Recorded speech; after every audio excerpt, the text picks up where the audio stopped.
ઉત્તરાયણના 2 દિવસમાં વડોદરામાં 414 પક્ષીઓ ઘાયલ, ચાઇનીઝ દોરાનો કહેર ચાલુ.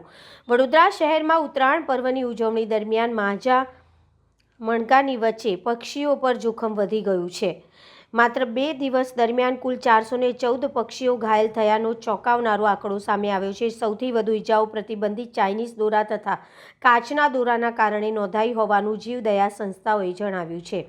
શહેરની વિવિધ પશુ ચિકિત્સા હોસ્પિટલ, NGO અને જીવદયા કેન્દ્રમાં કબૂતર, ચીલ, કાગડા સહિતના અનેક ઘાયલ પક્ષીઓને સારવાર માટે પહોંચાડવામાં આવ્યા હતા. ગંભીર રીતે ઘાયલ પક્ષીઓમાં કેટલાયને સર્જરી કરવી પડી, જ્યારે કેટલાકના પાંખ કાપવાના કેસ પણ નોંધાયા છે.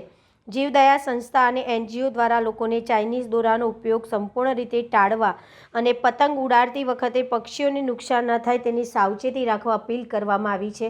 તંત્ર દ્વારા પ્રતિબંધિત દોરા સામે કડક કાર્યવાહી કરવાની ખાતરી આપવામાં આવી છે અને શહેરમાં તપાસ વધારવામાં આવી છે.